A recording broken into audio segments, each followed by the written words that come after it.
Alors, vous êtes tous rentrés par ici. C'est l'unique entrée pour la salle. Et est-ce que vous avez remarqué une particularité dans cette entrée ? Il y a quelque chose qui est un petit peu bizarre dans l'entrée. Autour de la porte, il y a quelque chose que vous avez peut-être remarqué ou pas, parce qu'on a tellement l'habitude de rentrer là.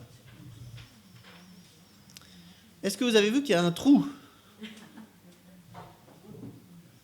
Il y a un trou. Alors, à côté de la porte, alors je ne parle pas du trou de serrure, mais à côté, il y a un trou pour y faire passer des lettres. Alors, je ne sais pas si c'est votre plaisir à vous aussi, souvent les enfants aiment bien aussi, d'aller chercher le courrier dans la boîte aux lettres. Ça vous plaît, ça ? Souvent, les enfants disent « Ah, est-ce qu'il y a du courrier ? Est-ce qu'il y a du courrier ?» Et leur plaisir, c'est d'aller voir dans la boîte aux lettres, d'ouvrir et de voir ce qu'il y a dedans. Alors, parfois, on est déçu, parce que c'est des factures. Parfois, on dit « Bon, c'est que des pubs, donc ça nous intéresse moins. » Et puis, parfois, il y a du courrier avec, et c'est le plus important, notre nom dessus. Et alors, le jour où on a un courrier avec notre nom dessus, là, c'est la fête. Parce qu'on se dit, voilà, quelqu'un qui m'a écrit à moi, personnellement. Alors, le deuxième réflexe, c'est de retourner la lettre. Alors, bien souvent, ici, c'est des factures, mais parfois des informations. Alors, vous savez que dans la Bible, il y a aussi des lettres. Alors, c'est souvent des lettres plutôt collectives, mais on a aussi des lettres aussi individuelles. Et ce matin, on va particulièrement regarder une lettre qui est un peu collective, mais j'aimerais qu'on puisse la prendre pour nous individuellement aussi. Alors, dans la Bible, on l'appelle la lettre aux Éphésiens, mais j'aimerais qu'on puisse l'appeler, pour ce matin, la lettre à l'église de Tulin. Si ça vous va. Et parce que dans la lettre aux Éphésiens, c'est une lettre où toute la lettre quasiment nous parle de ce qu'est l'Église, de ce qu'est son origine, sa nature, sa mission, et puis elle invite aussi à l'unité. Alors je vous invite à ouvrir vos Bibles dans cette lettre-là. Vous allez dans le Nouveau Testament, c'est une lettre de Paul. Vous imaginez, quand vous retournez la lettre, vous voyez expéditeur Paul. Là, celle-ci, d'ailleurs, elle était tellement importante qu'on en a une trace encore aujourd'hui, à tel point que la lettre était vraiment de valeur. Cette lettre, on imagine qu'elle a été sûrement lue devant toute la communauté, lue, relue, et ensuite étudiée, scrutée, analysée chaque mot, tellement elle est riche d'enseignements. Alors l'idéal aurait été qu'on puisse lire la lettre ensemble, sauf que ça nous prendrait une bonne partie de la matinée. Alors, on va en prendre quelques extraits, mais je nous encourage à prendre ce temps de lire cette lettre du début jusqu'à la fin. Depuis l'introduction de Paul, qui dit « Voilà, je suis Paul, et je vous adresse cette lettre », jusqu'à la fin, où il fait ses salutations. C'est toujours intéressant de lire une lettre du début à la fin, sinon parfois on en perd un peu le sens, mais on va essayer de conserver le sens même en prenant quelques extraits. Cette lettre s'adresse donc à des croyants qui sont réunis dans cette petite ville de Tulin, ici en Belgique, et qui se trouvent réunis ce matin. Et cette lettre, en résumé, va décrire un petit peu l'expérience d'hommes et de femmes qui découvrent la foi. Et il va exprimer, Paul, il va dire avant qu'on découvre Dieu, nous étions des enfants de colère, dit-il. Des enfants un peu comme tout le monde, comme les autres. Ça, c'était notre situation avant de connaître Dieu. Et puis ensuite, il va dire un petit mot qui dit « mais ». Et c'est un mot important, parce que avant, nous étions enfants de colère, mais Dieu est intervenu. Et Dieu, en intervenant, vous le savez, il a ce pouvoir de transformer les hommes et les femmes qui le côtoient. Et Paul ajoute qu'en lui, donc en Dieu, nous sommes tous devenus des héritiers. Ah, intéressant d'être des héritiers. Hein, quand on parle héritage, hein. Alors héritier, on ne parle pas d'argent là, hein, mais un héritier, c'est quelqu'un d'important parce que ça veut dire qu'il a un lien très fort avec la personne en question. Et puis, peut-être le verset central qui nous intéresse ce matin, c'est le chapitre 2, verset 19, où on nous dit juste à la fin du verset que nous sommes des gens de la maison de Dieu. On pourrait dire des membres de la maison de Dieu, des membres de la famille. Vous voyez ce degré de proximité et d'intimité avec Dieu quand on nous dit tu es de la famille. Hein. Alors, c'est un titre intéressant. Et donc, à cause de tout cela, parce qu'il s'adresse à des membres de la famille, alors Paul leur écrit en disant qu'il prie Dieu pour qu'il puisse habiter nos cœurs et que nous puissions comprendre les dimensions de l'amour de Dieu. Voilà son objectif. Voilà pourquoi Paul va prier Dieu. Je veux que vous compreniez les dimensions de l'amour de Dieu, sa largeur, sa longueur, sa profondeur, sa hauteur.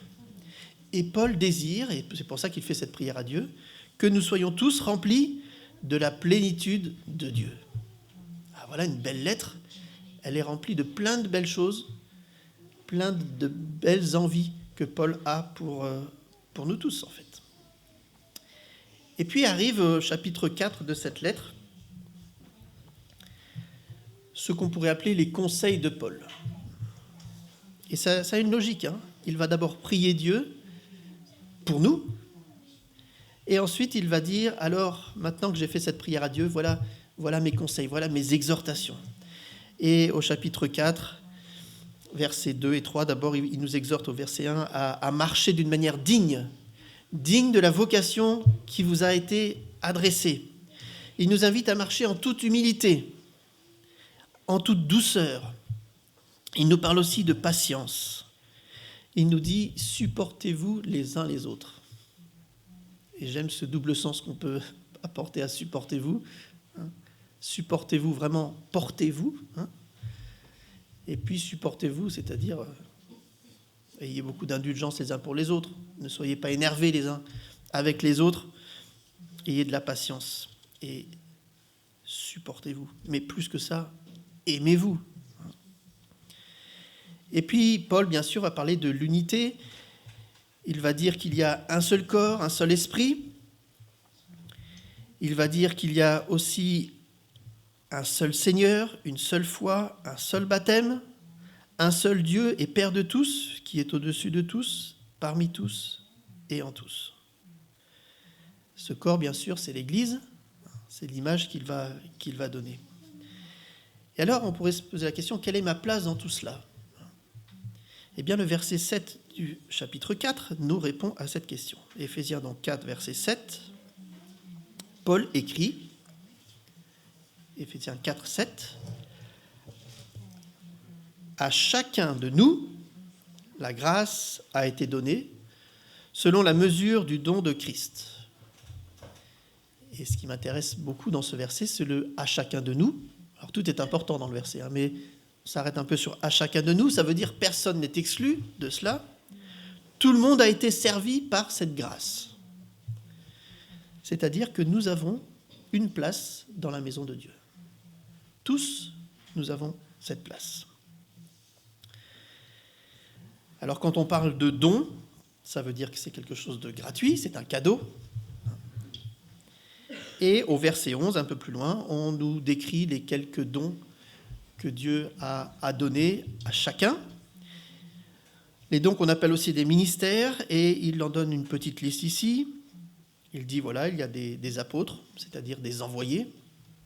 Il y a des prophètes, c'est-à-dire des gens qui parlent de la part de Dieu. Il y a des évangélistes qui apportent donc la bonne parole. Les docteurs, c'est-à-dire des chercheurs, des étudiants de la parole. Voilà les quelques dons qu'il met ici en avant. Mais même s'il y a plusieurs dons, Paul nous dit qu'il y a un même esprit qui donne ces dons. Il y a diversité de ministères, mais il y a le même Seigneur. Il y a diversité d'opérations, mais il y a le même Dieu qui opère tout en tous. Et ce que je viens de dire là, c'est l'extrait d'une autre lettre de Paul, c'est 1 Corinthiens 12, versets 4 à 6. Tout cela, dit Paul, tout ce que Dieu a donné, c'est pour une bonne raison, c'est pour l'utilité commune, pour le bien de l'ensemble.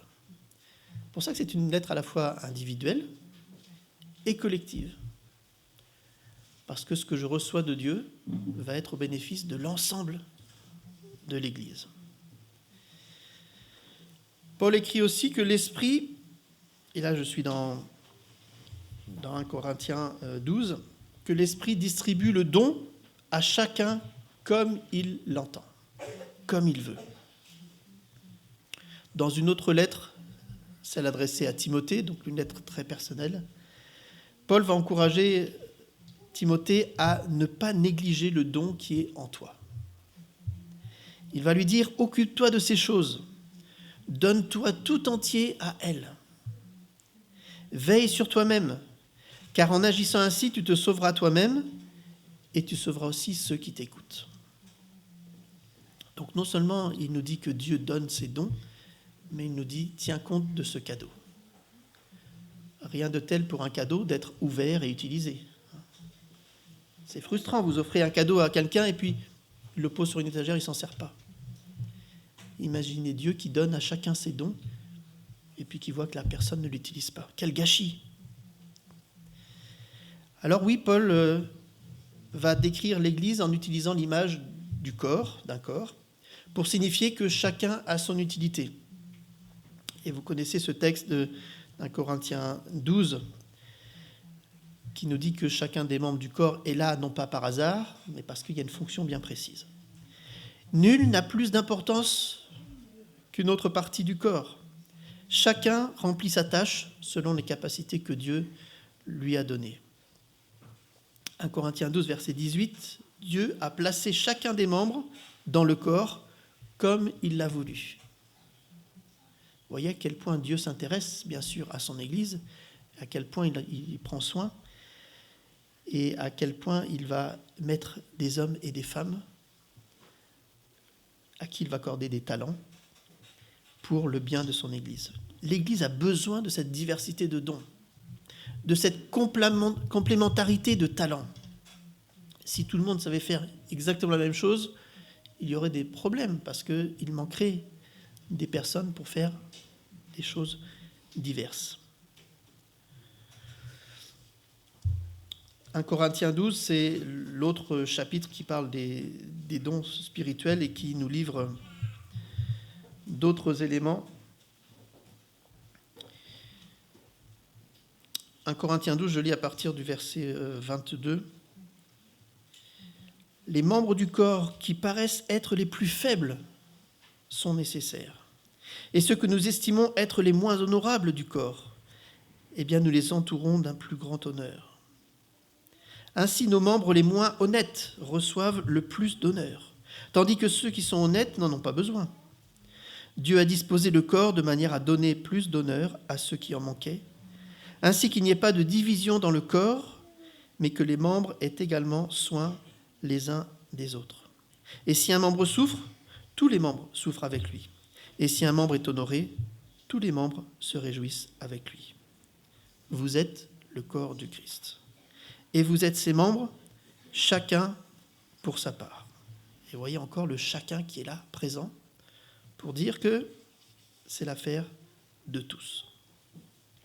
Et il conclut ce chapitre au verset 31 en disant « Aspirez aux dons les meilleurs. » Et je vais encore vous montrer une voie par excellence. Et la voie par excellence, c'est le chapitre suivant. 1 Corinthiens 13. 1 Corinthiens 13, le chapitre qui nous parle de l'amour. L'amour comme étant l'élément indispensable de toute action, un préalable à toute initiative. Si je fais les choses non pas par amour, alors, ce chapitre est très clair, cela ne sert à rien. Toujours dans 1 Corinthiens, mais au chapitre 14, au verset 40, on nous rappelle que tout doit se faire avec bienséance, avec ordre. Et là, on touche à ce qu'on appelle l'organisation. Et c'est vrai que dès qu'il y a des personnes rassemblées, dès qu'il y a des programmes, il y a nécessairement organisation, il y a tableau d'affichage, il y a tableau avec qui fait quoi. Bref, il faut s'organiser. Tout cela pour parvenir à l'unité de la foi et à la connaissance du Fils de Dieu. Donc le plan de Dieu pour son Église, il est très simple. L'Église doit être un lieu de service, doit être un lieu favorable à l'épanouissement spirituel des individus, un lieu où l'on apprend à connaître Dieu, un lieu où on apprend à connaître le plan d'amour et de salut de Dieu et son accueil inconditionnel. C'est pour ça d'ailleurs que la porte d'entrée de l'Église n'est jamais fermée à clé. Elle est fermée pour des raisons de température, mais chacun qui se présente devant la porte a la possibilité d'y entrer et de venir s'asseoir sur les bancs. Alors, quand on lit tout cela, des questions arrivent, bien sûr, puisque je vous rappelle que cette lettre est adressée aussi à l'église de Tullin. Alors, comment, nous, église de Tullin, pouvons-nous entrer pleinement dans cette vision que nous venons de décrire, la vision de Dieu pour son église ? Et vous savez que Dieu a un plan pour chacune de ces églises, localement dans le monde entier. Comment l'église de Tullin peut-elle accomplir sa mission là où elle se trouve ? Alors, quand je pense à cette question-là, lorsque j'ai préparé cela, j'ai un texte qui m'est venu, celui de 2 Chroniques 7, versets 14 à 16. Comment l'Église peut-elle accomplir sa mission là où elle se trouve ? 2 Chroniques 7, « Si mon peuple s'humilie, prie et cherche ma face, et s'il se détourne de ses mauvaises voies, alors je l'exaucerai des cieux. Je lui pardonnerai son péché et je guérirai son pays. » Reconnaître ses erreurs, reconnaître ses errements, ses fausses voies, rechercher la présence de Dieu par la prière, cesser de prendre des chemins de traverse, vous savez, des chemins qui ne mènent nulle part, des voies sans issue. Cesser d'emprunter des mauvaises voies qui nous perdent, qui nous découragent. Alors si chacun, individuellement, prend ce texte à cœur, prend ce texte au sérieux, l'applique, fait de cette expérience de repentance une réalité dans sa vie, et si aussi collectivement, en tant qu'Église locale, nous la faisons, alors Dieu s'engage de son côté. Et Dieu dit, je ferai ma part. Et la part de Dieu, elle est énorme, parce que c'est l'exaucement des prières, c'est le pardon des péchés, et c'est la guérison du pays. Alors la question qu'on peut se poser ce matin, c'est est-ce que nous voulons entrer dans cette démarche ? Est-ce que nous voulons contribuer à notre niveau à faire de l'église de Tullin ce que Dieu a comme plan pour elle ? Et l'appel que Dieu nous adresse ce matin, c'est une preuve en fait de son amour patient pour nous tous. Il sait très bien que nous pouvons traverser des moments de doute, de découragement, de faiblesse. Dieu nous connaît parfaitement. Il nous connaît même mieux que nous-mêmes. Il n'a de cesse de venir nous trouver là où nous sommes, dans notre condition de pécheurs. Et peut-être je ressens ici le besoin de m'arrêter un instant, de faire peut-être un moment de silence, pour entendre peut-être ce que Dieu me dit ce matin, alors qu'il nous parle au travers de cette lettre qu'il nous adresse. Qu'est-ce qu'il veut me dire ce matin, à moi personnellement ? Écoutons-le un instant.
Paul est rempli d'amour quand il écrit cette lettre aux Éphésiens, et ça se ressent dans chacun de ses mots.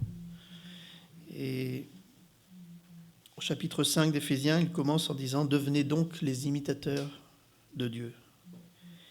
Comme des enfants bien-aimés, marchez dans la charité, à l'exemple de Christ. » Un peu plus loin, à partir du verset 18, il nous invite à être remplis de l'esprit, de s'entretenir par des psaumes, par des hymnes, par des cantiques spirituels.